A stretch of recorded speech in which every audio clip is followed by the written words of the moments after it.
होता है पीएनएल। तो कॉस्ट शीट आपको बनाना आता है, पीएनएल आपको बनाना आता है, ठीक है। तो आपको करना क्या है कि कॉस्ट शीट के माध्यम से भी हमारे पास प्रॉफिट आता है, प्रॉफिट एंड लॉस के माध्यम से भी हमारे पास प्रॉफिट आता है। कॉस्ट शीट से हमें profit as per cost account मिलता है और पीएनएल के द्वारा हमें प्रॉफिट एज पर फाइनेंशियल बुक्स मिलता है। तो आपको इस क्वेश्चन में क्या करना होगा बेटा कि कॉस्ट शीट का प्रॉफिट लेकर के आपको चलना है, उसमें कुछ चीज़ों को जोड़ना है और कुछ चीज़ों को घटाना है, और लास्ट में आप क्या देखोगे कि जो आंसर आएगा वो आपका प्रॉफिट एज पर फाइनेंशियल बुक आ जाएगा। यानी इसके अंदर आपको आंसर ऑलरेडी गिवन होता है, मतलब आपका लागत लेखों का वित्तीय लेखों से मिलान करना है। अब वो मिलान होगा कैसे, कौन सी चीज़ें कॉस्ट शीट के द्वारा आने वाले प्रॉफिट में जुड़ेंगी और कौन सी चीज़ें कॉस्ट शीट के द्वारा आने वाले प्रॉफिट में से घटेगी, ताकि उसमें से जोड़ के और घटा के जो आंसर आ जाए वो प्रॉफिट एज पर पीएनएल आ जाए। तो देखो उसके लिए एक तो सिस्टमेटिक वे में तो ये फॉर्मेट दिया आपकी बुक में, ठीक है, लेकिन मैं इसको समझा देता हूँ सिस्टमेटिक तरीके से। बहुत मेरे पास एक देसी तरीका है, खर्चे, ये दिख रही है वो कैसे क्या कर रहा है वीडियो में, ये आना चाहिए। क्या भैया मैं बनाऊं? बना ली। घटे तो घटाओ, देखा, हाँ तो वीडियो बनाता हूँ। खर्चे घटे तो घटाओ, हैं? ठीक है। अभी सब समझ में आ जाएगा। खर्चे बढ़े तो बढ़ाओ,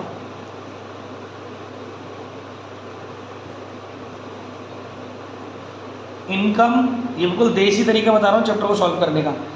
इनकम घटे तो बढ़ाओ,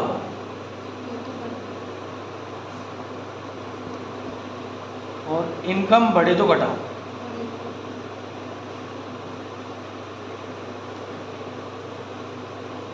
और under value of closing stock plus होता है, एक याद कर लो बस, चार बनेंगे देखो उससे। Over value of closing stock minus होगा, तो over value of opening stock plus होगा। Under value of opening stock minus होगा। ये 8 स्टेप आपको समझने हैं। अगर ये 8 स्टेप आपको समझ में आ गई तो बड़े आराम से आपका टॉपिक हो जाएगा। अब आपको बेसिकली ये समझना है कि ये सर कैसे पता चलेगा क्या है, खर्चे घटे तो घटाओ और बढ़े तो बढ़ाओ। तो इसका मतलब ये है, खर्चे घटे तो घटाओ और बढ़े तो बढ़ाओ का मतलब ये है कि जैसे अगर कोई खर्चा, अगर कोई एक्सपेंसेस कॉस्ट में 5,000 रुपये, कोई भी एक्सपेंसेस एक्स वाई जेड, और वही एक्सपेंसेस पीएनएल में 6,000 रुपये, समझ रहे हो, कोई एक्सपेंसेस कॉस्ट में 5,000 है, पीएनएल में 4,000 है। एक वीडियो बनाना सर, मेरे से अच्छी क्वालिटी आती है। कोई एक्सपेंसेस, मैं गलत बोल रहा हूँ, ध्यान से सुनिए, कोई एक्सपेंसेस कॉस्ट में 5,000 है, पीएनएल में 6,000 है। तो इसको सोचने के दो तरीके हैं। एक तरीका तो ये आप ये बोल सकती हो कि सर ये इसमें कॉस्ट में 1,000 रुपये का कम खर्चा लगा हुआ है, कोई एक्सपेंसेस है जो कॉस्ट में 1,000 रुपये कम आया है। या आप इसको दूसरे तरीके से बोल सकते हो कि ये वाला एक्सपेंसेस सर पीएनएल में 1,000 रुपये ज़्यादा आया है। तो बोलना किस नज़रिए से, कॉस्ट को आधार मान के, कॉस्ट बुक को आधार, कॉस्ट शीट को आधार मान के बोलना है। तो इससे पता चलेगा खर्चा घटा है। घटना इन द सेंस जब हम उसका पीएनएल यानी अपनी फाइनेंशियल बुक से कॉस्ट शीट का कंपैरिजन करेंगे, तब हम देखते हैं कि कॉस्ट शीट में कोई खर्चा कंपैरेटिवली पीएनएल के कम लगा हुआ है, तो जितना कम लगा है उसको आप कॉस्ट में से घटा दो। बाद में मैं इसका लॉजिक भी बताऊंगा, अभी तो केवल ट्रिक बता रहा हूँ, बाद में लॉजिक भी बताऊंगा कि सेंस क्या था घटने का और बढ़ने का। अभी चैप्टर के स्टार्टअप के लिए बता रहा हूँ। खर्चे बढ़े तो बढ़ाओ, अगर कोई खर्चा कॉस्ट में 10,000 लगाए और पीएनएल में 8,000 लगाए, तो उसको आप ऐसे बोलिए कि कॉस्ट में 2,000 रुपये खर्चा बढ़ा हुआ है। तो अब उसको कॉस्ट के द्वारा जो नेट प्रॉफिट आ रहा है उसमें जोड़ दो, कॉस्ट शीट से जो नेट प्रॉफिट आपके पास निकल के आया है उसमें जोड़ दो। ऐसे इनकम के मतलब खर्चों के साथ तो सीधा है, घट रहे हैं तो घटा रहे, बढ़ रहे हैं तो बढ़ा रहे, लेकिन इनकम के साथ उल्टा है, इनकम घट रही है तो बढ़ानी है और बढ़ रही है तो घटानी है। अच्छा, और अगर आपका क्लोजिंग स्टॉक का अंडर वैल्यू हो रखा है कॉस्ट शीट में, तो प्लस करना है, उसके हिसाब से ये चारों पॉइंट बन जाएंगे, क्योंकि अंडर वैल्यू प्लस हो रहा है तो ओवर वैल्यू क्लोजिंग स्टॉक का माइनस होगा। तो ओवर वैल्यू क्लोजिंग स्टॉक का जब माइनस हो रहा है तो ओवर वैल्यू ओपनिंग स्टॉक का प्लस होगा, और ओवर वैल्यू ओपनिंग स्टॉक का प्लस हो रहा है तो अंडर वैल्यू ओपनिंग स्टॉक का माइनस होगा। ठीक है, अब इसका क्वेश्चन कराते हैं तब ज़्यादा समझ में आएगा। Take a break.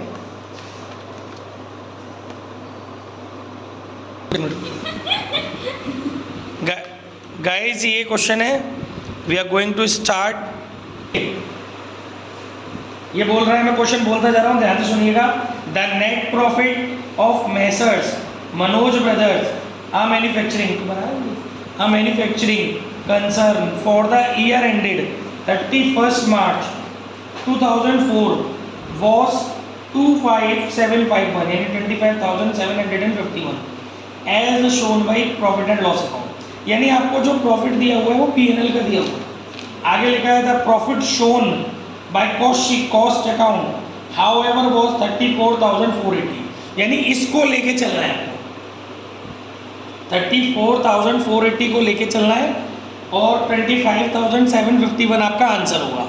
ठीक है, स्क्रूटनी मतलब जांच पड़ताल। Scrutiny of the figures from both sides of account revealed the following facts. कुछ हमारे पास इंफॉर्मेशन है। प्रिपेयर, सबसे लास्ट लाइन में लिखा है प्रिपेयर रिकंसिलिएशन स्टेटमेंट। ठीक है, तो देखिए स्टेटमेंट बना रहे हैं अब हम।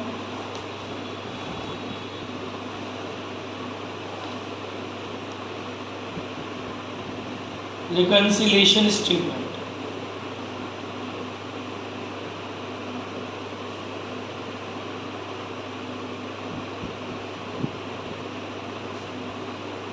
ये कोई डेबिट क्रेडिट के कॉलम नहीं है, ये दोनों कैलकुलेशन के लिए कॉलम यूज हुए हैं। ठीक है, देखिए सबसे पहले आप क्या करेंगे, अपने कॉस्ट शीट या कॉस्ट अकाउंट से जो प्रॉफिट आया उसको लेके चलेंगे। तो यहाँ लिखेंगे प्रॉफिट,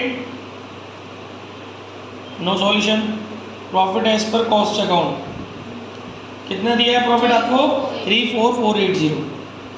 फिर यहाँ पे लिखेंगे ऐड और फिर यहाँ लिखेंगे लेस। ठीक है, चलिए पहला पॉइंट क्या समझना पड़िए, work overhead under recovered in cost accounts. Okay, देखिए वर्क ओवरहेड यानी खर्चे, ओवरहेड का मतलब खर्चे। बेटा कॉस्ट में अंडर रिकवर है, यानी खर्चे कॉस्ट में कम लगे हुए हैं, और खर्चे अगर कॉस्ट में कम लगे हुए अंडर रिकवर यानी कि घटे हुए और घटे तो घटाओ, यानी कि ये वाली चीज़ जो है वो लेस में जाएगी। ऐसी ही ऐसी वर्क ओवरहेड अंडर रिकवर्ड कितने? 624।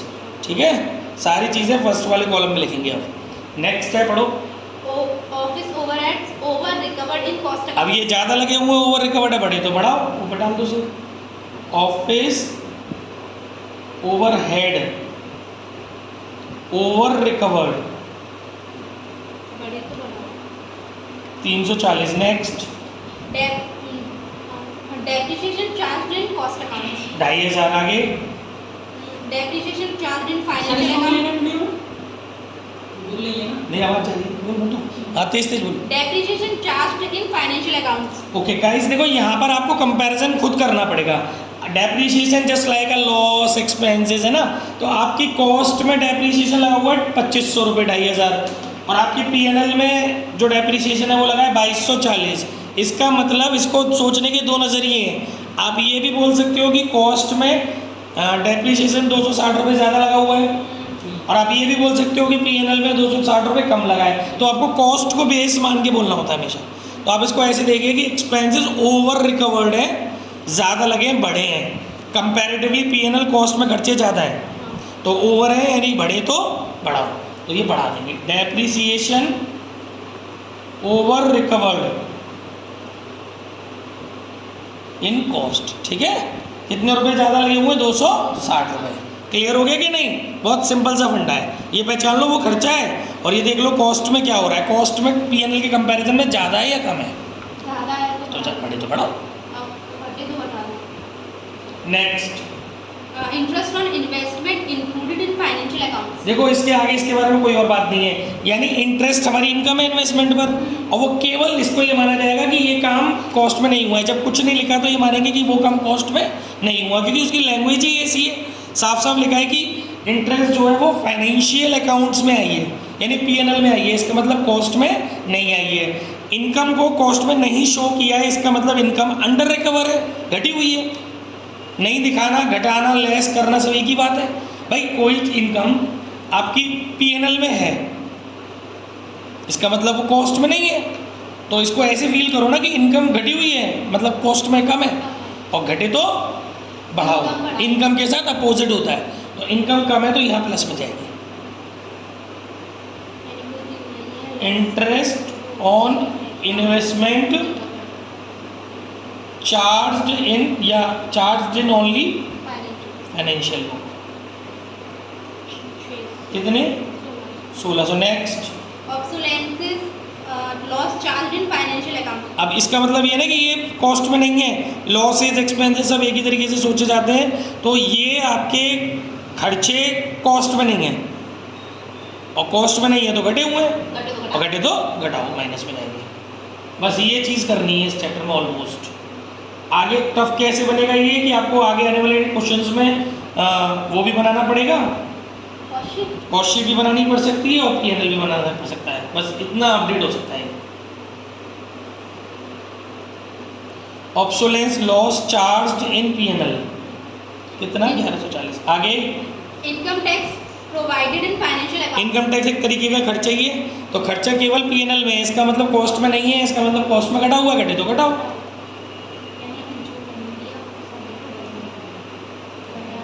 Income tax provided in financial book 8060। Next, bank interest and dividend credit in financial account. Bank interest और डिविडेंड हमारी इनकम हो गई, और ये पीएनएल में है, इसका मतलब कॉस्ट में नहीं है, कॉस्ट में नहीं है तो घटी हुई है, और इनकम घटे तो बढ़ाओ।